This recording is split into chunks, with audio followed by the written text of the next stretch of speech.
चलिए गाइस, मुझे पता है कि कंस्ट्रक्शन मैनेजमेंट की कुछ ऐसी टर्म्स है जो सबको कंफ्यूज करती हैं। जैसे earliest expected time, earliest event time, earliest start time, earliest finish time.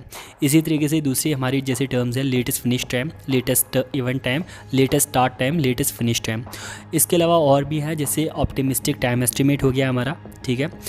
इसके अलावा pessimistic time estimate, most likely time estimate, expected time, average time. इसके अलावा स्लैक क्या हुआ, फ्लोट क्या हुआ, ये कितने टाइप्स के हैं। ये जितने भी टर्म्स है, ये सारी टर्म्स इस वीडियो में मैं आपको क्लियर करूंगा। आपको बस इस वीडियो को एंड तक देखना है। चलिए गाइस, वीडियो को स्टार्ट करते हैं। जैसा मैंने आपको बताया कि कंस्ट्रक्शन मैनेजमेंट एंड अकाउंट्स में कुछ ऐसी टर्म्स हैं जो कन्फ्यूजन क्रिएट करती हैं, तो वो सारी टर्म्स हम यहाँ पे करते हैं और डिटेल वाइज स्टडी करते हैं, जिससे कि आपको उसकी कन्फ्यूजन कभी नहीं रहेगी। तो ये सिंगल लेक्चर से आप इस सब्जेक्ट को बहुत अच्छे तरीके से समझोगे। बस आपको करना क्या है, इस वीडियो को एंड तक देखना है। इसके अलावा गाइज, मैंने हर एक सब्जेक्ट के फुल लेक्चर वीडियोस अपने चैनल की प्लेलिस्ट में डाले। आप मेरे चैनल की प्लेलिस्ट में जाएंगे, आपको हर सब्जेक्ट वाइज वहाँ पे प्लेलिस्ट मिलेगी, जहाँ पे आपको लेक्चर वीडियोस मिलेंगे। इसके अलावा इसी वीडियो के डिस्क्रिप्शन बॉक्स में कुछ वीडियोस के लिंक्स है सब्जेक्ट के नेम के अकॉर्डिंग, तो आप वहाँ से डायरेक्टली वीडियोज़ को देख सकते हैं अगर आप तैयारी कर रहे हो जीके एसएसबी जेसीएल की। तो चलिए सबसे पहले स्टार्ट करते हैं क्वेश्चन नंबर फर्स्ट। देखो यहाँ पे क्या कह रहा है, PERT technique of network analysis is mainly use for. तो पर्ट टेक्निक एक नेटवर्क एनालिसिस में यूज़ होती है। तो इसका यूज़ सबसे ज़्यादा किन प्रोजेक्ट्स में किया जाता है? तो पर्ट टेक्निक का सबसे ज़्यादा यूज़ किया जाता है रिसर्च एंड डेवलपमेंट प्रोजेक्ट्स के लिए। याद रखिएगा, ये डायरेक्टली एमसीक्यू आता है कि पर्ट टेक्निक का ज़्यादातर यूज़ कैसे प्रोजेक्ट्स में किया जाता है। तो it is generally use for research and development projects. अच्छा, नेक्स्ट इंपॉर्टेंट नोट इसी रिलेटेड देखिए, यहाँ पे इंपॉर्टेंट मेथड्स ऑफ शेड्यूलिंग बता रहा है। तो शेड्यूलिंग के बहुत सारे मेथड है, जो 4 मोस्ट इंपॉर्टेंट मेथड्स है वो उन पे बात करते हैं। Bar chart, milestone chart, PERT and CPM. देखो बार चार्ट ये डेवलप किए थे हेनरी गैंट ने, इसलिए इनको गैंट चार्ट भी कहते हैं। और 20th सेंचुरी की बिगनिंग में इन चार्ट्स को डेवलप किया गया था। ये स्मॉल प्रोजेक्ट्स के लिए इस्तेमाल होते हैं। तो इसमें क्या होता है, एक्स एक्सिस पे टाइम, वाई एक्सिस पे हमारी एक्टिविटी। तो ये सिंपल चार्ट को हम बार चार्ट कहते थे। होता क्या था, मानो ये हमारा एक्टिविटी के लिए एक्सिस आ गई, ये हमारे टाइम के लिए। मान लो कोई एक्टिविटी ये हमने ऐसे रिप्रेजेंट कर दी, कोई दूसरी एक्टिविटी ऐसे रिप्रेजेंट कर दी, ठीक है। तो यहाँ पे हमने टाइम को वीक्स में रखा, 0 वीक, 6 वीक, 12 वीक्स। तो ये टाइम और ये एक्टिविटी, तो पता चलता था कि जैसे ये एक्टिविटी कब ख़त्म होगी 7 वीक्स पे, ये कब ख़त्म होगी इस टाइम पे। तो ये सिंपल रिप्रेजेंटेशन थी बार चार्ट में। माइलस्टोन चार्ट ये मॉडिफिकेशन फॉर्म है बार चार्ट की, और इसको 1940s में डेवलप किया गया था। देन पर्ट और सीपीएम ये दोनों जो है ना, ये नेटवर्क एनालिसिस है, ठीक है, नेटवर्क एनालिसिस है। तो पर्ट में ई लगता है, इसलिए ये इवेंट ओरिएंटेड है। ये याद रखिएगा, पर्ट में ई लगता है इसलिए इवेंट ओरिएंटेड है, और सीपीएम में कुछ नहीं है तो इसलिए ये एक्टिविटी ओरिएंटेड है। पर्ट 3 टाइम एस्टिमेट यूज़ करता है एनालिसिस के लिए, और 1957 में इसकी शुरुआत हुई थी। और सीपीएम में 1 टाइम एस्टिमेट का यूज़ होता है। इसके अलावा कई बार डायरेक्टली सीधा यही पूछते हैं कि पर्ट स्टैंड्स फॉर, तो it stand for program evaluation review technique. CPM stand for critical path method, याद रखिएगा। और इसके अलावा एक और इंपॉर्टेंट नोट देखिए, देखो पर्ट और सीपीएम 2 इंपॉर्टेंट मैनेजमेंट टूल है जिनका इस्तेमाल लार्ज प्रोजेक्ट्स के लिए यूज़ होता है, लार्ज एंड कॉम्प्लेक्स प्रोजेक्ट्स। अच्छा, अब यहाँ पे इन 3 क्वेश्चंस को ध्यान दीजिएगा, क्योंकि इन 3 में से एक ने क्वेश्चन मतलब देखने को मिलता है हमें ज़्यादातर एग्जाम्स में। क्या कह रहा है कि पर्ट एनालिसिस में the time estimate of activities and probability of their occurrence follow. जो टाइम एस्टिमेट होता है एक्टिविटीज़ का और प्रोबेबिलिटी उनके ऑकरेंस फॉलो का, वो किसको फॉलो करते हैं? तो ये फॉलो करते हैं बीटा डिस्ट्रीब्यूशन कर्व को। इसके अलावा expected project duration generally follows normal distribution curve, ठीक है। एक्सपेक्टेड जो है वो नॉर्मल डिस्ट्रीब्यूशन कर्व को फॉलो करते हैं, और टाइम एस्टिमेट एक्टिविटीज़ का और प्रोबेबिलिटी उनके होने की बीटा डिस्ट्रीब्यूशन कर्व को फॉलो करते हैं। इसके अलावा area under beta distribution curve is divided into 2 equal parts bye expected है। जो बीटा डिस्ट्रीब्यूशन कर्व है उसका एरिया 2 इक्वल पार्ट्स में डिवाइड होता है, और किससे डिवाइड होता है? एक्सपेक्टेड टाइम से। तो ये 3 चीज़ें याद रखिएगा। चलिए अब हम स्टार्ट करते हैं कुछ इंपॉर्टेंट पॉइंट्स। सबसे पहले एक्टिविटी क्या हुआ, तो सबको पता है कि टाइम कंज्यूमिंग पार्ट किसी भी प्रोजेक्ट या जॉब का वो एक्टिविटी कहलाता है। तो इसको डिनोट करते हैं हम एरो के साथ। जैसे यहाँ पे आप देख सकते हैं ये जो एरो है, ठीक है, ये एरो के साथ हम एक्टिविटी को डिनोट करते हैं। इसके अलावा इवेंट क्या होता है, इवेंट होता है बिगनिंग या एंड ऑफ ए जॉब और activity. It is also termed as node denoted by rectangular और सर्कल। तो किसी भी एक्टिविटी का शुरू होना या ख़त्म होना इवेंट कहलाता है और इसको नोड भी कहते हैं। और जो नोड होता है, इवेंट होता है, या तो इसको रेक्टेंगल से रिप्रेजेंट करते हैं या तो सर्कल से। अब देखो क्या होता है, एक्टिविटी और इवेंट क्या होता है। मान लो आप क्रिकेट मैच खेलने जा रहे हो, तो आपका क्रिकेट मैच 4 बजे है, तो वो आपका इवेंट है। क्रिकेट मैच 4 बजे है, वो इवेंट है। आपने 4 बजे से 6 बजे तक खेला, वो आपकी एक्टिविटी थी, और 6 बजे क्रिकेट मैच खत्म हो गया, तो वो आपका इवेंट था। तो इस तरीके से आप इवेंट और एक्टिविटी को समझ सकते हो। अब इम्पॉर्टेंट नोट देखिए, यहाँ पे क्या कर रहा है, जब सारे एक्टिविटीज़ और इवेंट्स जो प्रोजेक्ट के होते हैं उनको कनेक्ट किया जाता है एक दूसरे के साथ एक लॉजिकल और सिक्वेंटल मैनर में, तो एक नेटवर्क को बनाते हैं। ये देखे होंगे आपने, ठीक है, नेटवर्क देखे होंगे CPA में, कंस्ट्रक्शन मैनेजमेंट एंड अकाउंट्स में कुछ इस तरीके से नेटवर्क्स होते हैं। तो ये क्या होते हैं, एक प्रोजेक्ट, मान लो जैसे आप मकान बना रहे हो, ठीक है, बिल्डिंग कंस्ट्रक्शन हो रही है या कोई भी काम हो रहा है, तो उसमें जितनी भी एक्टिविटीज़ हैं और इवेंट्स हैं उन सबको एक लॉजिकल सीक्वेंस में हम अरेंज करें तो वो एक नेटवर्क को बनाते हैं, तो इसको हम कहते हैं नेटवर्क। इसके अलावा आपने सुना होगा डमी एक्टिविटी। एक ऐसी एक्टिविटी होती है जो कनेक्ट करती है दो इवेंट्स को, बट इसमें कंज्यूम नहीं होता कोई भी टाइम या रिसोर्स। फॉर एग्जांपल आप यहाँ पे देख लो, जैसे 3 से 4 के लिए जो एक्टिविटी जा रही है ये डॉटेड लाइन में है, तो ये रिप्रेजेंट कर रही है, ये डमी एक्टिविटी है, मतलब इसमें ना तो टाइम जा रहा है ना तो रिसोर्सेज जा रहे हैं।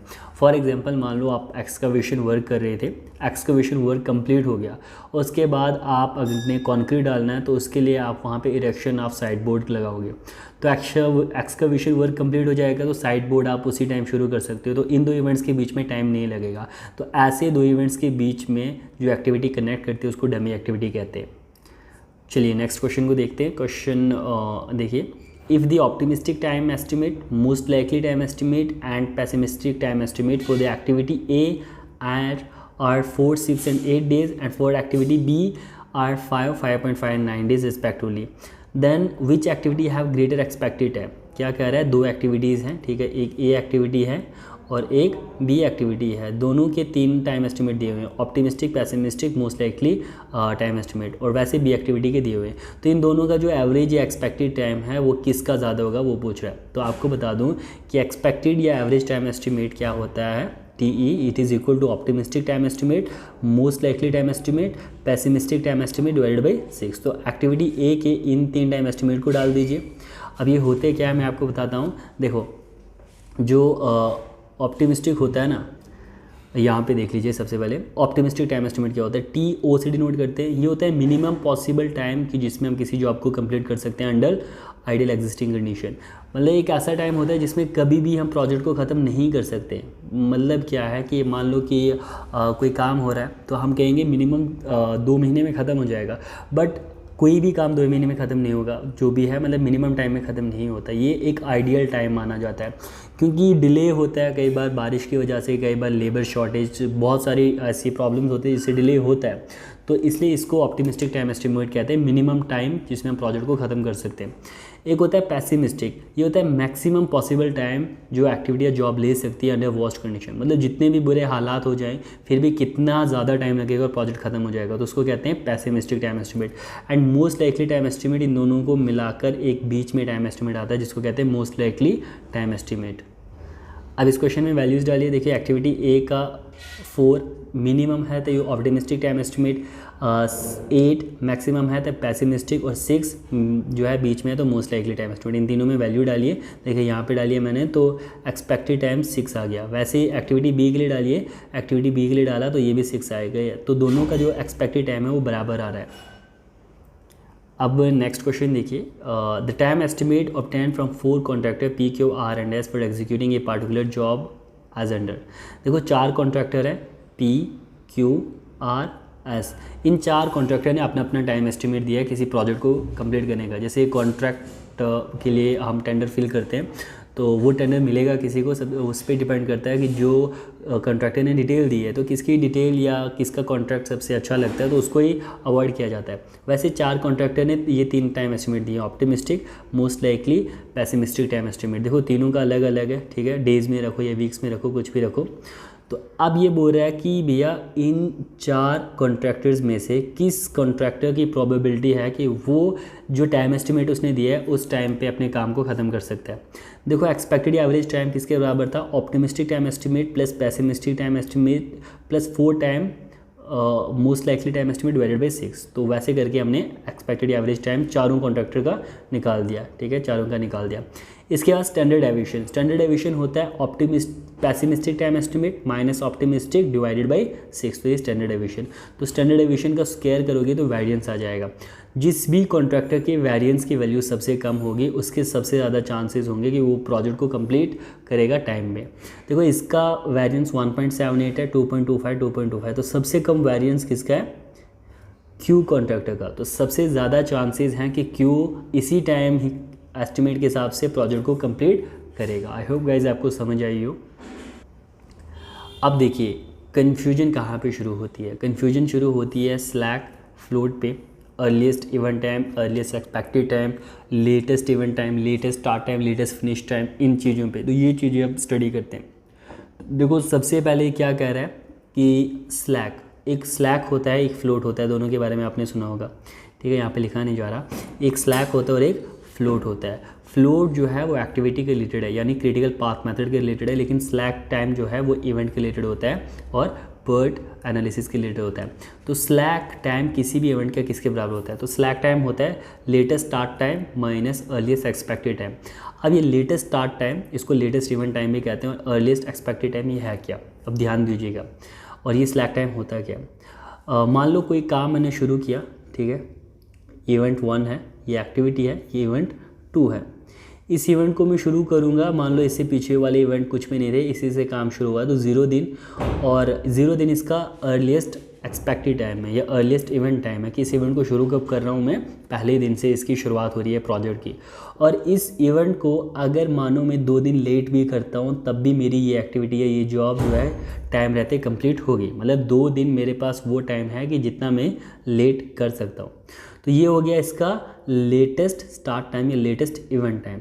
तो स्लैक टाइम क्या होता है, ये होता है latest event time minus earliest expected time, 2 - 0 2, मतलब 2 दिन मेरे पास हैं। अगर मैं 2 दिन लेट भी इस एक्टिविटी को शुरू करूं तब भी प्रोजेक्ट मेरा शेड्यूल टाइम पे रहेगा। तो स्लैक टाइम उसी को कहते हैं कि कितना आपके पास टाइम है कि आप अगर लेट भी किसी इवेंट को शुरू करते हो तब भी आपके प्रोजेक्ट डिले नहीं होगा, प्रोजेक्ट आपका वक्त रहते कंप्लीट होगा। चलिए ध्यान से समझते हैं एक और बार, अर्लीस्ट एक्सपेक्टेड टाइम। अब मैंने आपको बताया कि अर्लीस्ट एक्सपेक्टेड टाइम ये रेफर करता है इवेंट को, ठीक है, इसको अर्लीस्ट इवेंट टाइम भी कहते हैं। तो यहाँ पे यही लिखा है कि it is very important to note that all the time estimate, optimistic, pessimistic, most likely expected या average time refer to an activity, while earliest expected time TE refer to events. तो जितने भी ये टाइम एस्टिमेट थे जो हमने पीछे पढ़े, ये रेफर कर रहे थे एक एक्टिविटी को, बट एक्सपेक्टेड टाइम जो है ये रेफर करता है इवेंट को कि इवेंट कब शुरू होगा।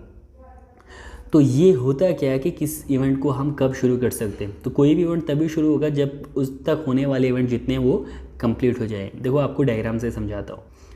चलिए इस डायग्राम में देखिए, दूसरा देखिए लेटेस्ट स्टार्ट टाइम या लेटेस्ट इवेंट टाइम, TL से इसको डिनोट करते हैं, ये भी इवेंट को रेफर करता है।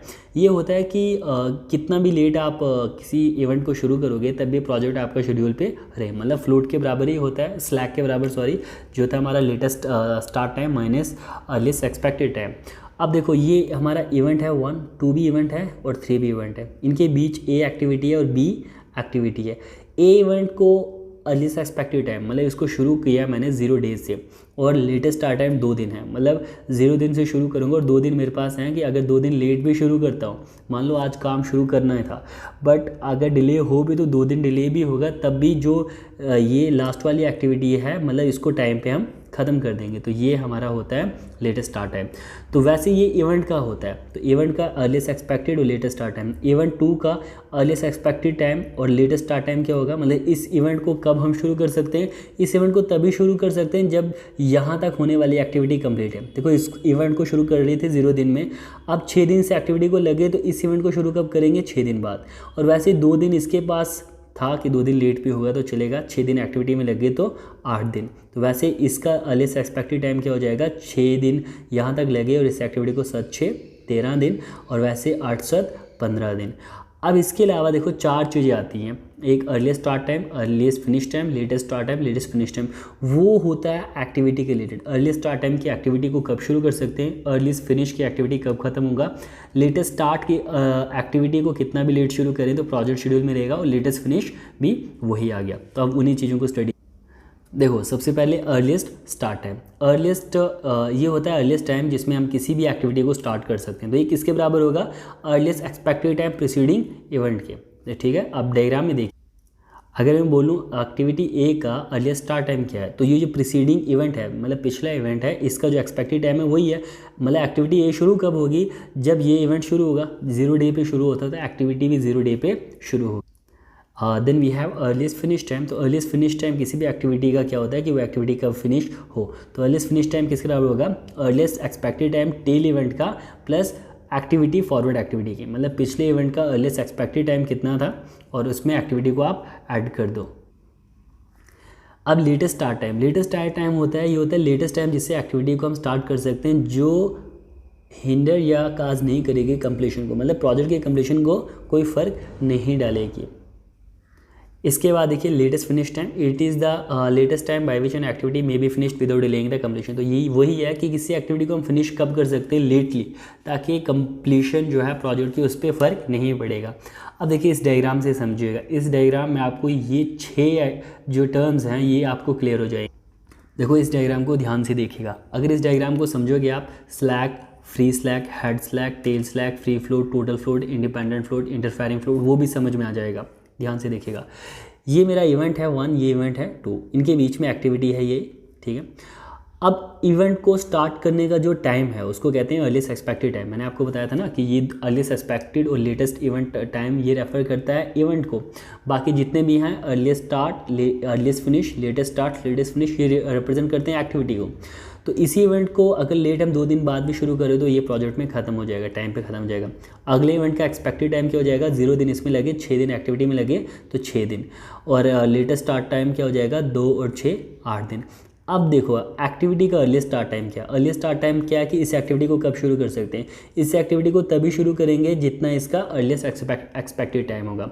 ठीक है, और इसका फिनिश टाइम क्या होगा, earliest expected time plus duration करेंगे तो अर्लीस्ट फिनिश टाइम हो जाएगा। वैसे लेट स्टार्ट टाइम भी जो हमारा प्रीसीडिंग इवेंट है इसके लेट इवेंट टाइम के बराबर होगा। तो ऐसे लेटेस्ट फिनिश टाइम भी हमारा क्या हो जाएगा, late event time plus duration, तो 8 दिन। देखो ये इस तरीके से है। एग्जाम्पल के तौर पे आप मान लो कि आप किसी काम को कर रहे हो।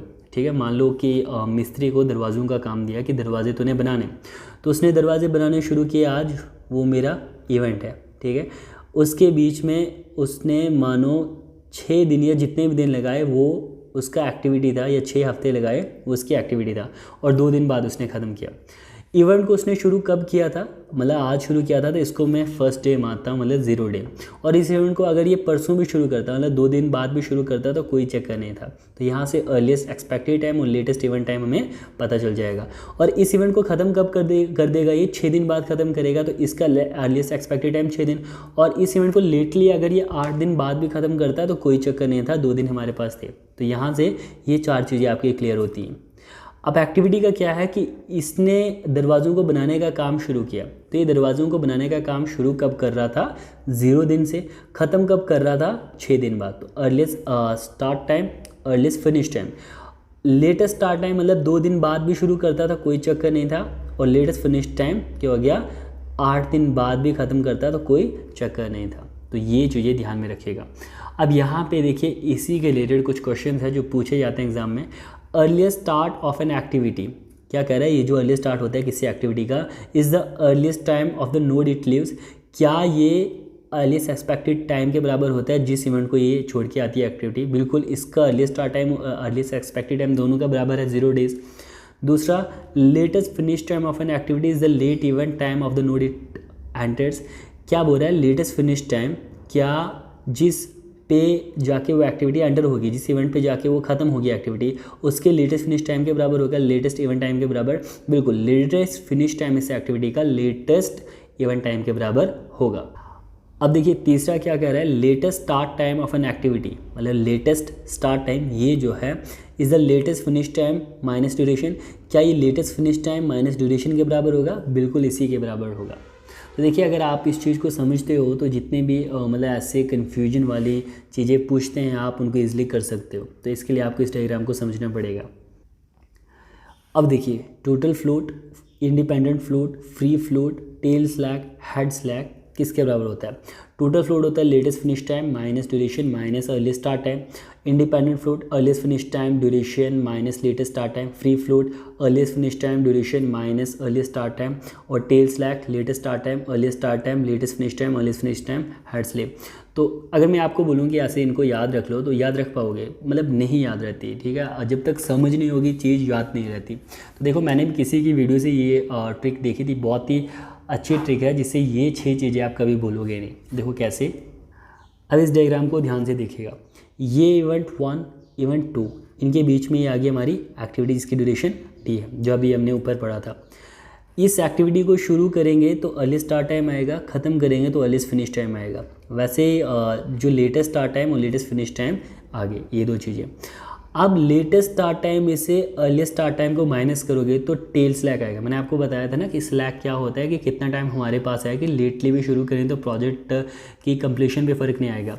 तो latest start time minus earliest start time जो है वो स्लैक आता है। अब देखो ये टेल होता है और ये हेड होता है एरो का।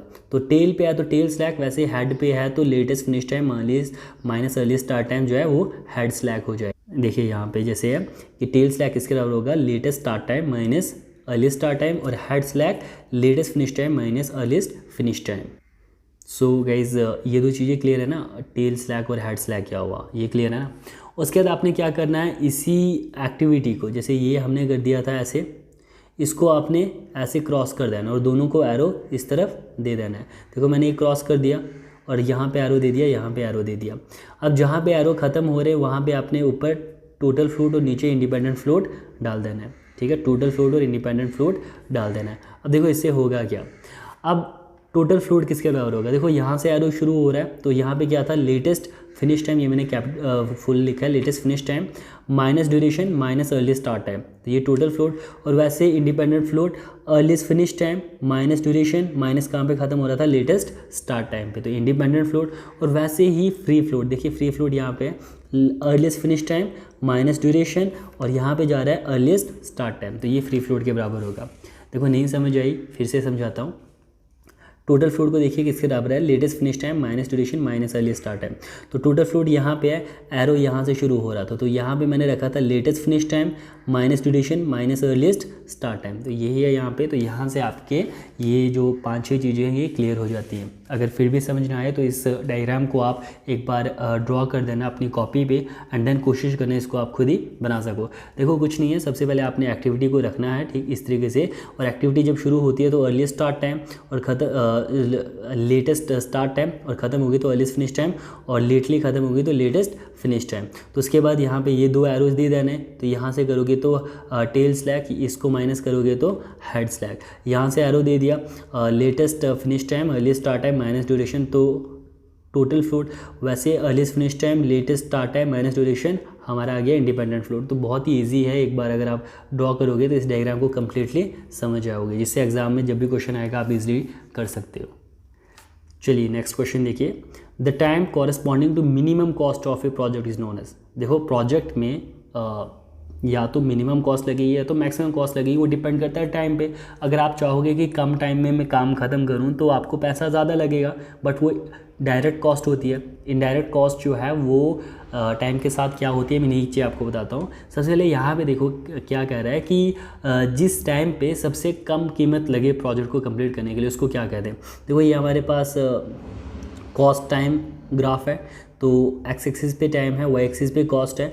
तो एक ऐसा टाइम है जहाँ पे हमारी जो कॉस्ट है वो सबसे कम है, ठीक है। ये ऐसा टाइम है जहाँ पे कॉस्ट सबसे कम है, तो जहाँ पे कॉस्ट सबसे कम लगे उसको कहते हैं ऑप्टिमम कॉस्ट, और इसी कॉस्ट के कॉरस्पॉन्डेंस वाले टाइम को हम ऑप्टिमम ड्यूरेशन कहते हैं। तो ऑप्टिमम ड्यूरेशन टाइम कहते हैं हम जहाँ पे मिनिमम कॉस्ट लगती है। तो इसी टाइम के कॉरस्पॉन्डेंस में जो कॉस्ट होती है उसको ऑप्टिमम कॉस्ट कहा जाता है कॉस्ट टाइम ग्राफ में।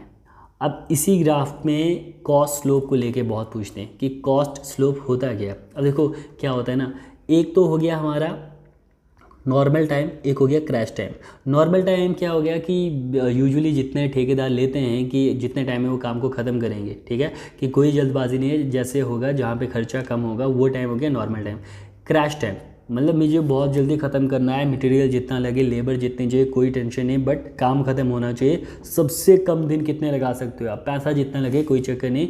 पैसा यहाँ पे एक हिसाब से एक अनडिफाइंड मनी होता है कि कितना लगेगा वो नहीं बता सकते, बट सबसे कम पॉसिबल टाइम को क्रैश टाइम कहते हैं। अब ये कम पॉसिबल टाइम में जो पैसा है वो सबसे ज़्यादा लगेगा, इसलिए इसको क्रैश कॉस्ट, और नॉर्मल टाइम में पैसा कम लगेगा इसलिए नॉर्मल कॉस्ट। अब ये जो स्लोप होता है इस लाइन का, ये स्लोप निकालना है, तो ये किसका हो जाएगा, परपेंडिकुलर अपॉन बेस। परपेंडिकुलर क्या हो जाएगा, crash cost minus normal cost, crash cost minus normal cost, और बेस क्या हो जाएगा, normal time minus crash time, normal time minus crash time. तो यहाँ से कॉस्ट स्लोप की वैल्यू आ जाएगी। अब कॉस्ट स्लोप से मदद क्या होती है, मतलब हम क्यों फाइंड करते हैं कॉस्ट टाइम ऑप्टिमाइजेशन में। देखो इससे पता चलता है कि अगर यूनिट टाइम बढ़ा दें या कम कर दें तो इससे कॉस्ट पे क्या फ़र्क पड़ेगा।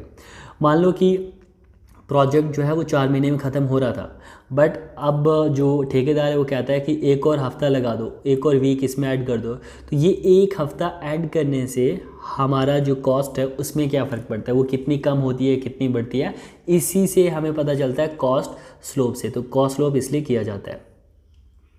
अब देखो ये जैसे हमने ऊपर पहले ही बता दिया आपको कि क्रैश टाइम क्या होता है, ये होता है मिनिमम टाइम जिस टाइम पे किसी एक्टिविटी को ख़त्म किया जा सकता है, और इस टाइम के कॉरस्पॉन्डेंस होने वाली कॉस्ट को क्रैश कॉस्ट कहा जाता है। नॉर्मल टाइम ये ऐसा टाइम होता है जिस पे नॉर्मल रेट ऑफ वर्क पे हम काम को करते हैं, उसको नॉर्मल टाइम कहते हैं, और इस नॉर्मल टाइम पे जो कॉस्ट होती है वो नॉर्मल कॉस्ट कहलाती है।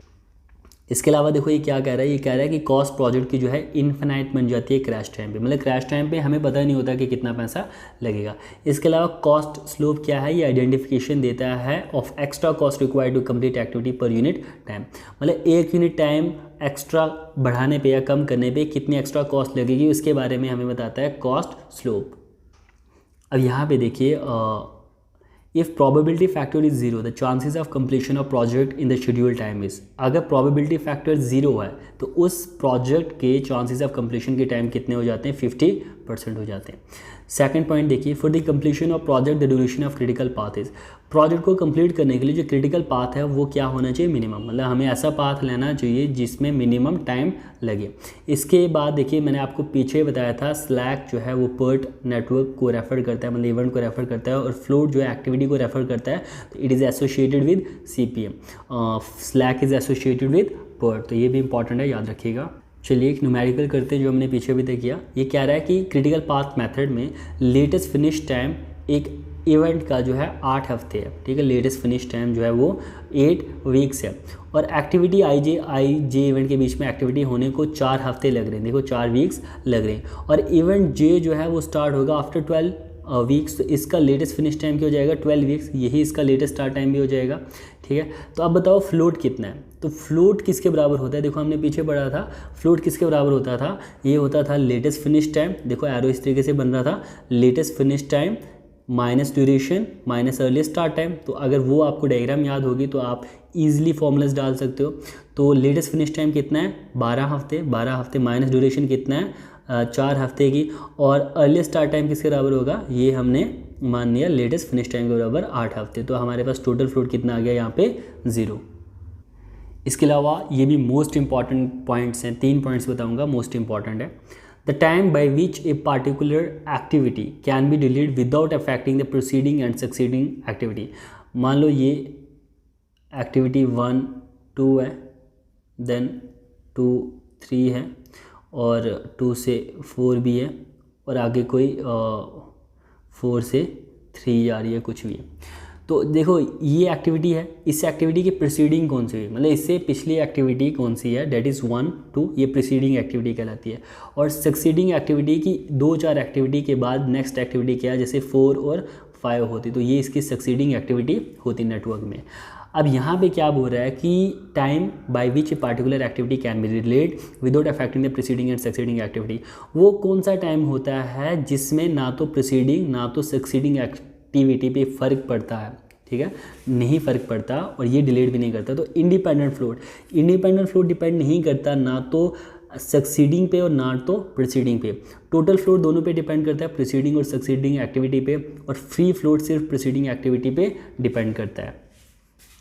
इसके अलावा ये पता होना चाहिए आपको कि डायरेक्ट कॉस्ट और इनडायरेक्ट कॉस्ट क्या होती है। देखो डायरेक्ट कॉस्ट होती है वो कॉस्ट जो डायरेक्टली हमारा लेबर में जाए पैसा, मटेरियल में जाए, मशीनरी में जाए, मतलब डायरेक्टली पैसा इन्वॉल्व हो कंस्ट्रक्शन में ही।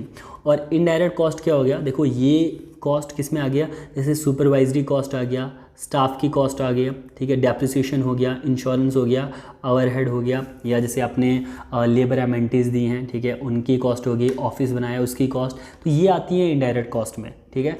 अब यहाँ पे ध्यान दीजिएगा, ये जो इनडायरेक्ट कॉस्ट है ये जैसे जैसे टाइम बढ़ता है ये बढ़ती है। मान लो आपने ऑफिस रेंट पे लिया है, ठीक है, और ऑफिस में कुछ जो है अकाउंटेंट्स रखें, कुछ भी रखें, तो जितने ज़्यादा टाइम के लिए उनको रखोगे उतनी ही ज़्यादा उनकी कीमत बढ़ेगी, तो ये डायरेक्टली प्रोपोर्शनल होते हैं। बट अगर हम बात करें डायरेक्ट कॉस्ट की, जैसे लेबर हो, मटेरियल हो, मशीनरी हो, तो ये टाइम बढ़ने पे कम होती है, और जितना जल्दी करने की कोशिश करो उतना ज़्यादा पैसा लगता है। अब मान लो कि नॉर्मली 2 महीने लगने थे एक काम को करने के लिए, मैंने कहा नहीं भैया 1 महीने में मुझे काम ख़त्म होना चाहिए, 2 महीने लगने थे, तो पैसा देखिए कितना था, इसके सामने इतना। मैं कह रहा हूँ नहीं 1 महीने में करिए, 1 महीने में लगभग इतना पैसा लग जाएगा, लगभग डबल। तो ये होता है डायरेक्ट कॉस्ट। तो इनडायरेक्ट कॉस्ट में टाइम घटने पर कॉस्ट भी घटती है, बट डायरेक्ट कॉस्ट पे टाइम घटने पे कॉस्ट बढ़ती है। बहुत इंपॉर्टेंट है, याद रखिएगा। नेक्स्ट देखिए, the chart which gives an estimate about the amount of materials handling between various work station is known as travel chart, याद रखिएगा। इसके अलावा देखिए जो गैंट चार्ट था, ठीक है, बार चार्ट, ये इन्फॉर्मेशन देते थे प्रोडक्शन शेड्यूल के बारे में। याद रखिएगा ये time and progress chart of a construction is known as time progress chart. मैंने आपको बताया था ना, प्रोग्रेस और ये टाइम और ये प्रोग्रेस या एक्टिविटी। तो टाइम प्रोग्रेस चार्ट को बार या गैंट चार्ट या मॉडिफाइड चार्ट भी कहते हैं। इसके बाद देखिए कह रहा है कि इस सीरियस लिमिटेशन या major disadvantage of interdependencies between various activities is generally observed in, मतलब बार चार्ट जो है वो इंटरडिपेंडेंसीज नहीं बताता था कि मान लो ये इवेंट या एक्टिविटी ख़त्म हो गई फिर ही दूसरी शुरू होगी, या इसके कहीं बीच से ही कोई दूसरी इवेंट शुरू होगा या एक्टिविटी शुरू होगा, तो ये बार चार्ट नहीं बताता था, ये खाली एक्टिविटी और टाइम के बारे में बताता था। इसके अलावा वर्क ब्रेकडाउन स्ट्रक्चर में टॉप डाउन अप्रोच को अडॉप्ट किया जाता है। अच्छा नेक्स्ट देखिए, which of the following is a weakness of bar chart. तो ये अभी हमने स्टडी किया वीकनेस क्या थी। सबसे पहले इंटरडिपेंडेंसी ऑफ एक्टिविटी, एक एक्टिविटी का दूसरे एक्टिविटी से रिलेशन नहीं बताता था। Lack of degree of detail, बहुत ज़्यादा डिटेल प्रोजेक्ट के बारे में नहीं देता था, प्रोजेक्ट की प्रोग्रेस के बारे में नहीं बताता था। हाउएवर इसकी मॉडिफिकेशन के बाद हमने एक अलग से चार्ट्स बनाए थे जिससे प्रोग्रेस का पता चलता था, और अनसर्टेनिटीज़ के बारे में आइडिया नहीं देता था। अच्छा नेक्स्ट क्वेश्चन देखिए, according to Fulkerson's rule what are the correct event numbers corresponding to event ABCDEFG of the network system. ये नेटवर्क सिस्टम है, तो बोलते हैं फुल्करसन रूल के मुताबिक इनका करेक्ट सीक्वेंस क्या है। देखो फुल्करसन रूल ने क्या कहा था, मान लो ये इवेंट 1 है और यहाँ से 3 एक्टिविटीज़ नहीं कर रही हैं, तो इसको काटोगे एक से, तो ये आपका 1 नंबर हो जाएगा। तो ये कहा था इसने फुल्करसन रूल ने। तो A से 2 नहीं कर रही हैं तो 1, A के बाद B आएगा, B से 2 नहीं कर रही है, इसने नंबर 3 दिया है, तो इसलिए ऑप्शन में हम A1 के बाद 3 डालेंगे, उसके बाद C डालेंगे, C से 2 नहीं कर रहा था 2, उसके बाद D डालेंगे, D से 4। तो इस तरीके से हम फुल्करसन रूल से क्वेश्चन को करते थे। अच्छा इस क्वेश्चन को देखिए, earliest start time of activity 5-6। Activity 5-6 का अर्लीस्ट स्टार्ट टाइम क्या होगा। अब देखो अर्लीस्ट स्टार्ट टाइम क्या होता था कि इस एक्टिविटी को हम शुरू कब कर सकते थे, यानी एक्टिविटी 5-6 को होने में 3 दिन लग रहे हैं, लेकिन इसको शुरू कब कर सकते थे। देखो इसको शुरू करने के लिए हमारे पास इसके पीछे वाले जितने भी इवेंट्स से एक्टिविटीज़ है वो ख़त्म होने चाहिए। तो इसके पीछे 3 रास्ते बन रहे हैं, एक 1 से 2, 2 से 4, 4 से 5। देखो 1 से 2, 2 से 4, 4 से 5। 1 से 2 1 दिन लग रहा था 1, उसके बाद 2 से 4 1 दिन, और 4 से 5 5 दिन, तो 7 दिन यहाँ पे लग गए। मतलब ये भी अर्ली स्टार्ट टाइम हो सकता है 5 से एक्टिविटी का। दूसरा रास्ता क्या था, आप 1 से 3 पे चले जाओ, 3 से 4 पे चले जाओ, डमी है ये भी कंसिडर होता है, और 4 से 5 पे चले जाओ, तो इसमें 4 0 और 5, 4 0 5 9 दिन लग गए। उसके बाद तीसरा रास्ता 1 से 3 पे चले जाओ, 3 से डायरेक्ट आप 5 पे चले जाओ, 8 दिन लगे। अब इन तीनों में से हम अर्लीस्ट स्टार्ट टाइम किसको मानेंगे जिसमें सबसे ज़्यादा टाइम लगता है, तो 9 दिन लग रहे थे हमें इस रास्ते से जाने के लिए। सॉरी देखो अगर हम इस रास्ते से होके जाएं 5 पे तो 9 दिन लग रहे थे, तो ये इसका अर्लीस्ट स्टार्ट टाइम कहलाएगा। तो आई होप गाइज ये वीडियो आपके लिए हेल्पफुल रही हो। तो चलिए नेक्स्ट वीडियो में मिलते हैं। यहाँ पे मतलब जो पेपर में क्वेश्चन आए थे उनको सॉल्व करेंगे JK SSP में। तो आपको सब्जेक्ट की हर एक वीडियोज़ मिलेंगे प्लेलिस्ट में, आप देखिए ज़रूर।